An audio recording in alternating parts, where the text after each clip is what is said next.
In Nepal, this type of practice is usually performed by jankris, whereas mediumism, where the deity enters the body of a human, is more likely to be performed by specialists called dhamis. Like many authors, I consider mediumism as part of shamanism, considered as a way of interacting with the invisible, be it by possession or by trance. So for me, it does not really matter if you're going outside your body or if the deity comes inside. So this communication will look at dhamis or mediums of West Nepal, and we'll try to address the question of their antiquity through recently discovered sculptures or bas-relief. I will first give a few explanations regarding the considered area of study and then move on to the sculptures. So my PhD research focuses on this area from, let's say, from Jumla and dialect districts up to the border with India. But for like what I will write about in my PhD research is mostly focused on the Kanali Basin. So this is the area of, in orange you see the extent, the maximum extent of the Casamala kingdom, but to this you need to add Mustang, that is around here, and parts of Rukh and Gurung in Tibet. And Kumaon Gawal were obviously part of it as well.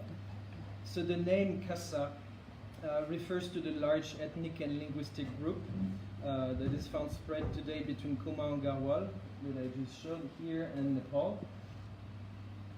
This language, often referred to as Proto-Nepali, is what later became today's Nepali or Kaspura, the Kas language.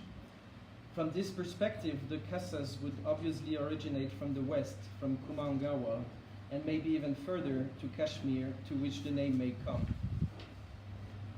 Another theory is that the Kasas somehow came from southwestern Tibet. Rukh and Gurung area is just there. But looking at different sources, my perception of it is that the emperors were mostly coming from, or largely influenced by Tibetan culture from this area, but that the vast majority of people that they ruled were actual Kasas who continuously migrated from Kumaon and Gawal.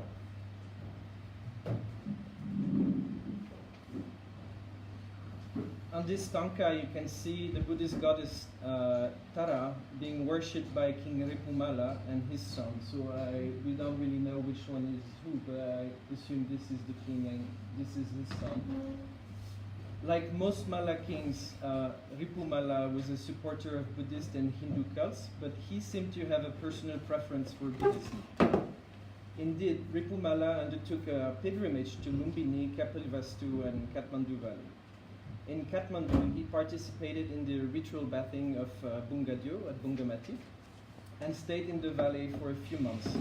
So my gut feeling is that the tanka that we are looking at, and that is now kept in Switzerland, in Gruyère, that this tanka was actually made during the king and the prince's stay in the Kathmandu Valley, which corresponds to roughly 1312 to 1313 AD. And I say this because so far, since the name of the king is identified here, Shri Ripumala, people thought that it was made from the area, but it's most likely a Newari production. So regarding the territory of this empire, it is usually considered that it was spanning, as I said, from Kumaon Gawal up to Himachal Pradesh, that is even further here, and to Mustang. I already said that. So the center of the empire was most likely to be in the Kanali Basin, that is roughly described here in blue. The area allowed the control of trans-Himalayan trade between Tibet and China, and it is generally considered that there were two capitals, one for the summer, it's Sinja, and one for the cold season in Gulu, which is in Dailek district. While doing some researches in the French libraries, I came across this very rare map made in 1784 by a German Jesuit and a French Indologist. Joseph Tiefenthaler is the German Jesuit, and Abraham Hyacinthe Anquetil-Duperron is the French Indologist, the first Indologist of France. And the map shows for the first time a relatively accurate course of the Ganga that goes in where it should go, because if you look at maps before, it's a bit crazy. And the second river that it describes here is named the Gagra, which is also known as the Karnali. So the interest of this map and the reason why I'm showing it to you is because it is the first cartographic reference to Dulu, the winter capital. Yeah, here it is. So as you can see, the captions are written in Farsi, in Persian, and in French. They describe a place called Dulu Basanda, the modern Dulu. And an interesting aspect of it is that it locates places where natural fires are coming out of rivers or caves. And one of them is considered a volcano. That's even the name they give to the park, the Dulu Basanda volcano. And here you see one of these fires, another one, and another one here. And this is the residency of the Raja of Dulu. So those that are familiar with the area will recognize the Panchakoshi. And the Panchakoshi are basically 5 natural gas flames that surround the Dulu Kot, but there's of course no volcano in Nepal, as we all know, so far. And they're still active. These flames are still coming out naturally out of the soil, or sometimes you also see gas coming from the river, from the riverbed. Now moving on to Sinja, the summer capital. A small map here that I made last year, I believe. What do I want to say? Yeah, here you see it today. There's not much to see, only few rubbles and few walls that remain hidden in the bushes. And the only thing that remains here active is the Kanaka Sundari temple that is right here. So in 2000, a British team led by Christopher Evans did some excavations in Sinja. They dug out a structure, this one, that was temporarily identified as the Royal Palace. Interestingly, excavations and radiocarbon dating revealed that the building had 2 construction phases, one prior to the 15th century and one post-16th century. This phasing suggests that the site was at some point destroyed and then rebuilt. So you don't really see it here, but basically the idea is that some rooms were built in one period and some others were adjoined later. For instance, these ones would be adjoined later. So what could have caused this destruction? War could be a reason. Towards the end of the 14th century, the Kasmala Empire collapsed in multiple petty kingdoms. It may be that war between some of these kingdoms caused the destruction of the so-called royal palace. Yet, local oral traditions preserved an interesting account of the mythical destruction of Sinja. So here I'm citing the Jumleshvara Vamshavali, the genealogy of the lords of Jumla, that was published by Yogi Naharinath. He actually published two versions of them, but they're quite similar. So it says that during the time of Chautari Malasan, the Lama Chichima of Mugu was at the service of this king. The king speaks to Lama and says, "You need to do Viranga." So the Lama agrees, he says, "So be it." Saying this, the king asked the population to leave, I guess the country, and Lama released an earthquake in the country, and the temple of Vijaya and the palace of Lamatada, which is identified as Sinja, built by King Jalandhari, fell down. So King Jalandhari is a mythical king, and the temple of Vijaya and the palace are obviously monuments that are in the Sinja site that I just showed to you. So the identity of this king Chautari Malla is also not ascertained, but one clearly understands that an earthquake was released by a certain Lama who performed a mysterious ritual called Viranga. No, one may consider this as a mere mythological story, but when looking at Tibetan archives, one realizes that the violent earthquake shook southwestern Tibet and West Nepal as far as Mustang. The Tibetan chronicles record massive destruction and human loss and provide the exact date it happened, on the 6th of June 1505. Hence, it appears evident that the destruction of Sinja is most likely due to the earthquake of 1505. The date provided by the Tibetan archives matches with radiocarbon dating made by the British team. Moreover, we also have it recorded in local traditions like this one.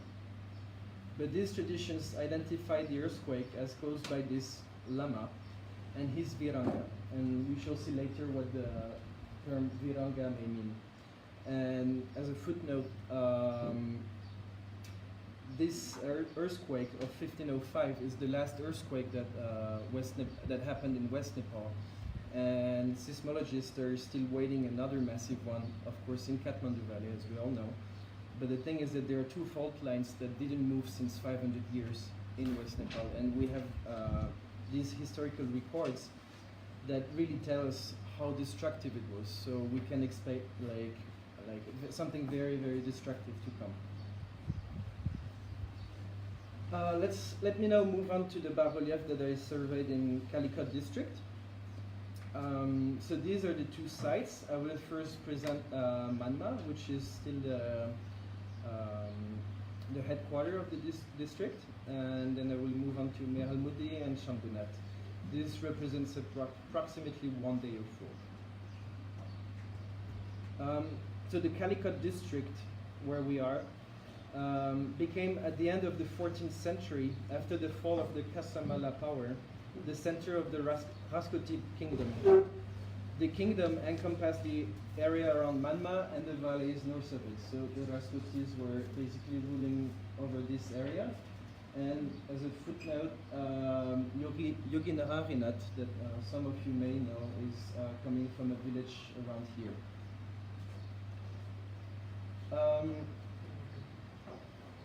The first site is in Manma. You can see the temple is located here. The temples in Manma are grouped in a plan known as Panchadeva, which means 5 temples.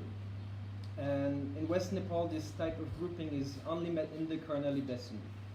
In this case, as for the other temples that I will show, I suggest to date them to the 14th, 15th century. And this date actually corresponds to the emergence of these Raskoti kings, who would then establish temples to demonstrate their power. Here you have it, the plan that I made of it. So the temple complex is organized around one central temple, oriented to the south. Other monuments are placed around, with their doors facing the central temple. This type of architecture is usually referred to as Latina Shikara, or simply Shikara, which means tower. As you can see, Shiva Lingas, we don't really see, but Shiva Lingas are placed in all of the rooms. So you can see on the map that I surveyed some 32 bas-relief sculptures, which is great contrast with assessments done by previous visitors who only mentioned some sculptures that were placed here, and so they mentioned only 4 sculptures, and we actually have 32 of them. The Panchadeval plan was not invented in West Nepal, but comes from India, where it is developed from at least the 7th century.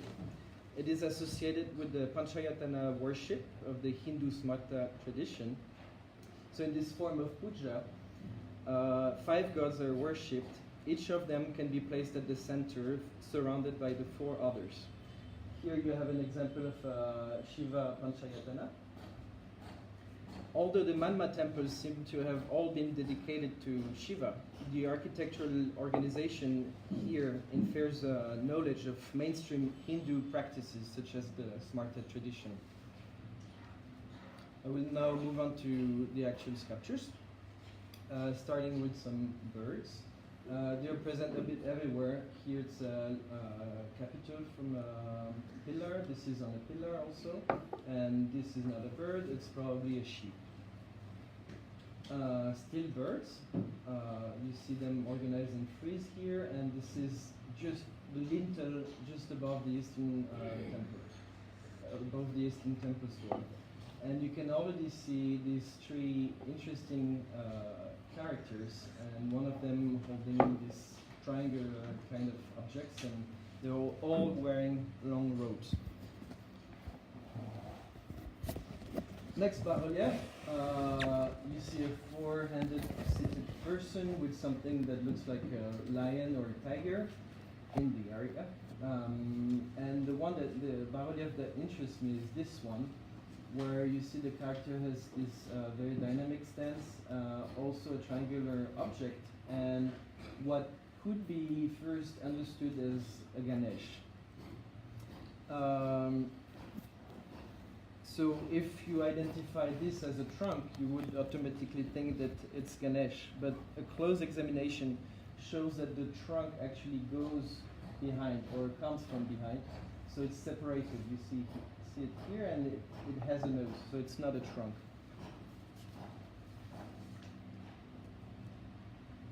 Next bas-relief, it's on the north side of the pillar that I just showed you. It represents two persons holding each other's hands, and we see here on the drawing also this kind of triangular object. The hands are a bit fun, and here you have a circular attribute, really hard to identify at the moment. And below we have these two volumes. That this one looks like an anthropomorphic thing, like maybe a small human, and this one looks more like a chair. Next is my favorite. It's the weirdest one, I must say. It's also placed on a pillar. It represents a person in a very dynamic stance, and right below it is another person whose head seems to disappear in the above one's body. The upper individual holds a circular object here, and here it's not clear if the arm is just elongated or if it's actually a stick or something else. Another intriguing representation is bas-relief number 16. Character is represented standing with a Janai-like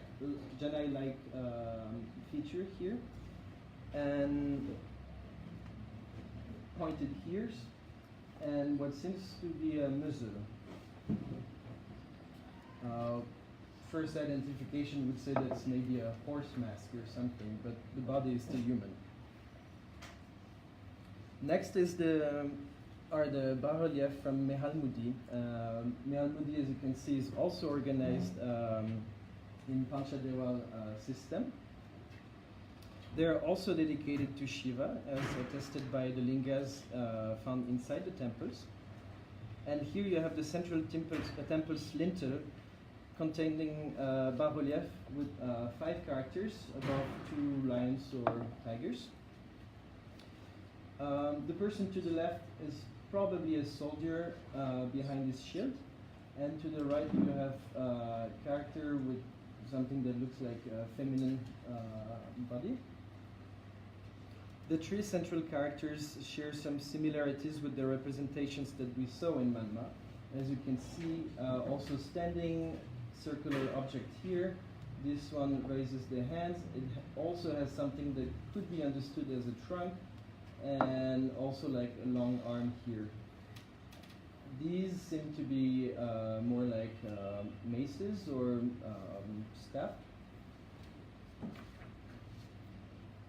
Then the next temple is the northeastern temple. The drawing is not very clear, and unfortunately the stone does not allow a proper reading of it. But we also understand that we're dealing with similar iconographies. People are sitting, manipulating some objects. We don't really see what they're manipulating, but it kind of like shares similarities. Next is Shambunat, located on the mountain north of Mehalmudi. It is a large Hindu temple, probably the largest religious monument of the area. The present-day architecture is not the original one, as much older parts of medieval pillars and lintels are encased in the walls, You can see, for instance, an old lintel that is probably coming from a much older temple, and some stones here that are also coming from much older constructions. From these elements, it is clear that the site was a religious place since at least the 14th century, and two small votive temples, the shikaras, like the same shape that we saw here. Oopsie. These guys, a bit smaller, and we also have two medieval fountains that relate to the 14th, 15th century. So the bas-relief I want to show you is encased in this wall that leads to the Garbhagriha, which is the Sanctum Sanctorum. This is the other bas-relief.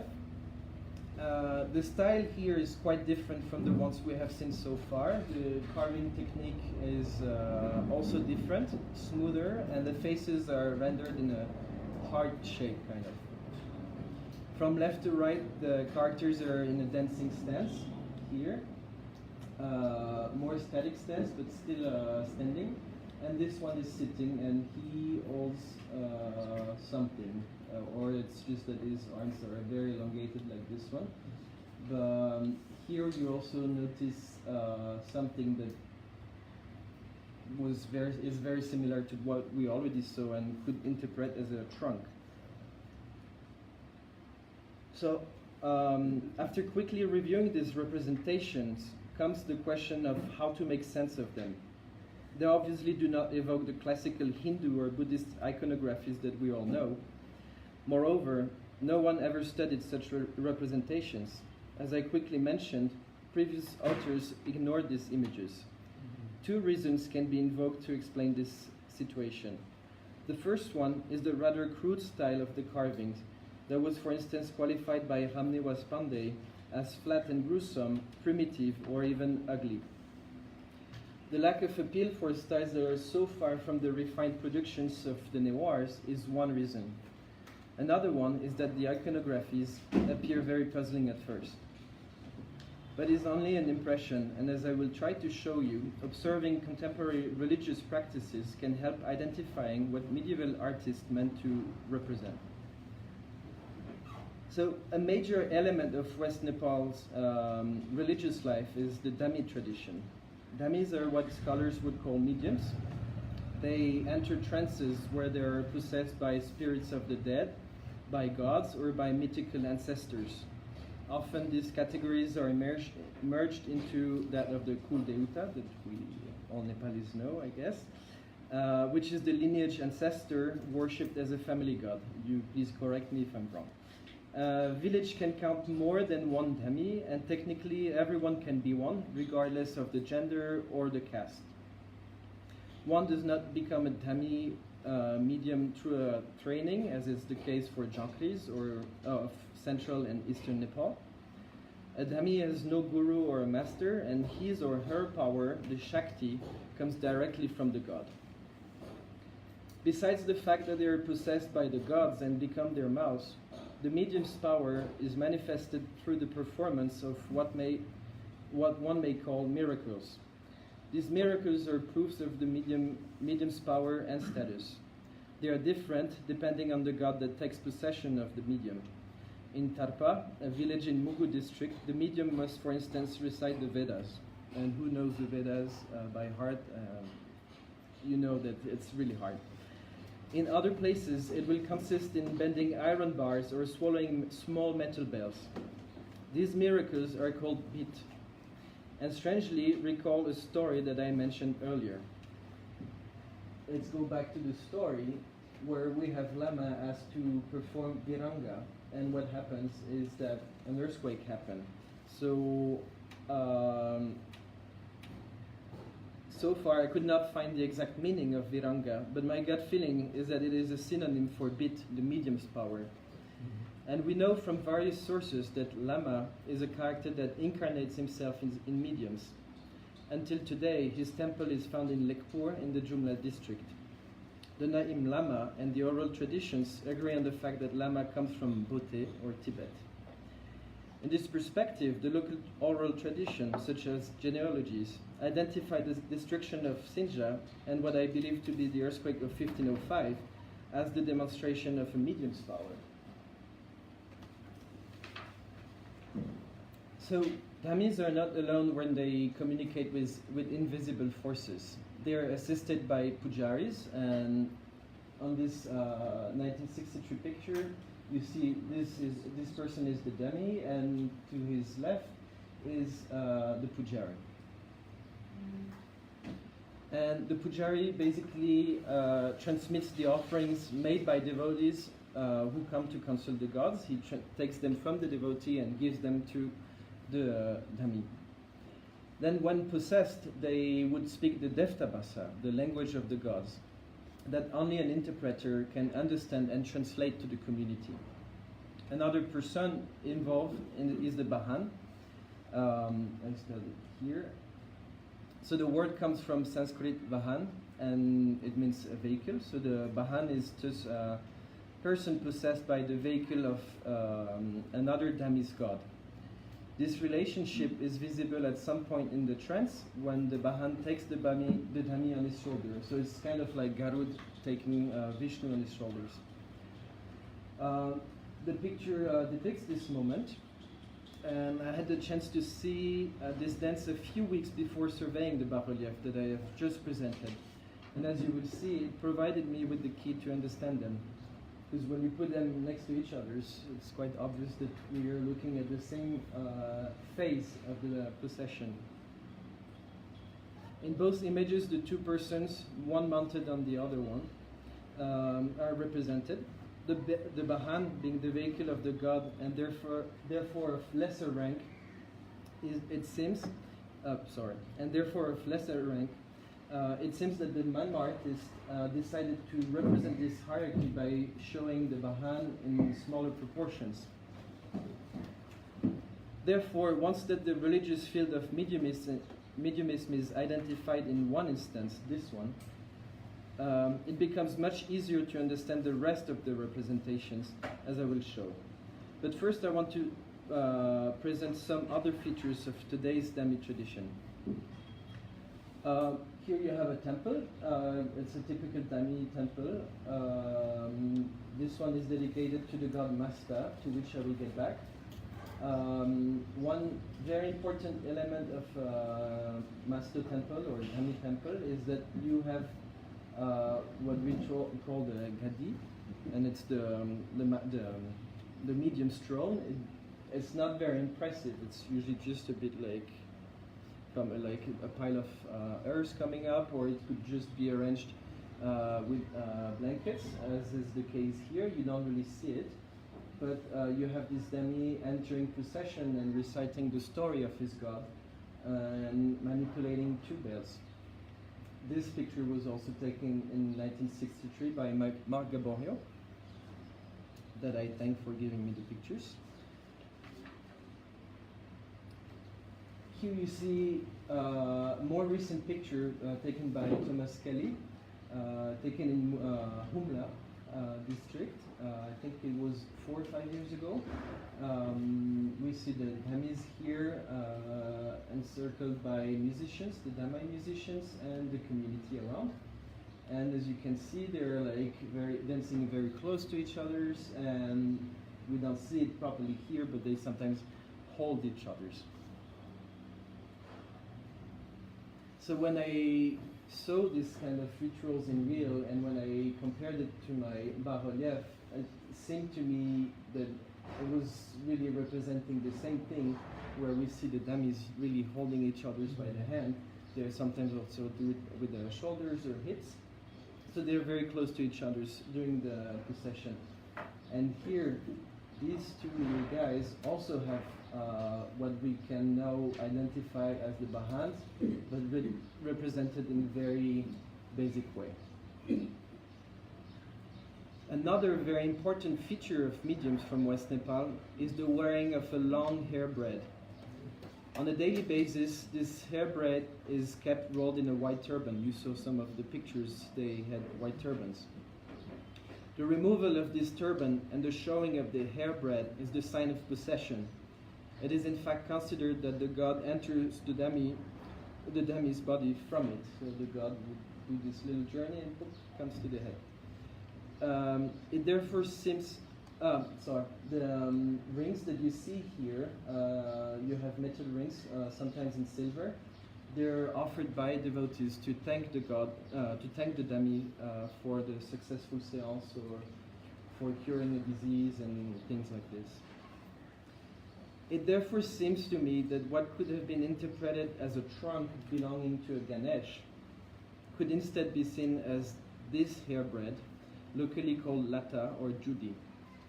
Similarly, the triangular object seen in almost all carvings is to be identified as a bell. You saw it here, and you see that it's also manipulated by the dummies. Now, what are the iconographies telling us about possession rights? First, the temples and most of the bas-relief can be dated to approximately 14th-15th century. So it provides us a terminus postquem to medium practices, meaning that we know that from that period we have mediumism practiced in West Nepal. I have already mentioned that the temples could be datable to this time period. This is linked to the local rising up of the Raskoti kingdom that I already mentioned. And some of the bas-relief could of course have been made at different times after the construction of the temples. In some cases though, it appears clear that the carvings are from the same period as the temple construction. So this one, for instance, is here, and the space in between here is actually very narrow. It does not really show in the map, but I barely had space to take the picture. The two constructions are too close to one another, and this indicates that the carving was made when the stone was prepared and cut for the construction, or, second hypothesis, that the eastern temple was built before the central one. The fact that at least some of these bas-reliefs are from the 14th, 15th century questions a reference made in the genealogy of the king of Bajang.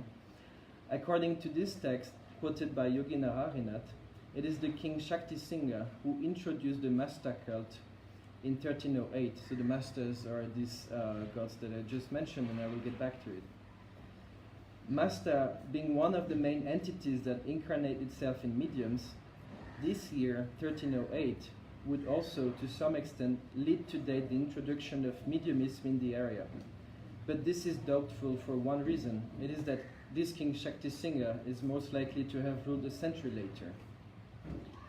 Nararinath published a later chronicle dated of 1560, in which a mention is made of a dhami, so a medium. So we have a clear mention of a dhami from 16th century. Some decades later, an administrative document of 1625 lists the god Masta as a witness of a land grant, along with Rudra Mahadeva, Ganga, and Bhavani. In any cases, the bas-reliefs of Calicut are yet the earliest known representations that can be identified as that of mediums. But even if visual similarities allowed us to use contemporary practices to read and understand ancient representations, 5 centuries still separate the medieval images from us. Indeed, no religious phenomenon is bounded to an unmovable continuity, and changes over time and space should be noticeable. The comparison of contemporary practices with similar past ones show limits in certain details. To illustrate this, I will use the example of drums. So here you see some of what I identified as drums. Here, here, and here. What are these? So far, the only hypothesis I could formulate is that these drums could be drums such as the metallic plates or tali that you see here. This is from internet, and I don't know how this is used actually, because in Kumaon Gawal and far west Nepal, the tali drum is used on the floor, beaten like this. So it's not really the same way as we see it here. Another option is that there are jangro drums, but here these drums are usually this big and manipulated in the back. But it seems that the size is a bit too big, but maybe the artist reduced it for the sculpture. And when comparing contemporary practices and the medieval bas-relief, one realizes a certain discontinuity. If the round objects seen in the carvings are drums, it is striking to observe that nowadays the music of the rituals is performed by tailors musicians of the Damai caste. Moreover, the drums used by Damais are much larger and cannot be manipulated the way we see it in the Calicut carvings. The question remains as to what these objects could be, and maybe someone here has some suggestions. The bas-relief also reveal a visual dichotomy underlying the conceptualization of invisible forces. One other element, so different anthropologists who worked especially in Jumla district, they noted that we have this dichotomy of Autare Deuta and Gupti Deuta that I will quickly go through. So the Autare Deuta are the incarnated gods. They are the Master brothers. It's a set of 12 brothers that are not, not properly described. We don't really know how they look like, and there is no fixed list of these 12 brothers. We have the Avani Durga. They often have names coming from Hindu gods, goddesses. Lama, who is the master's maternal uncle, the Mama, and etc. And they are mostly gods of local origins, or as I said, they could be kul deutas, meaning lineage gods. What do they deal with? They deal with local issues like sicknesses, land and family issues, and in a way, they render justice. They are local justice.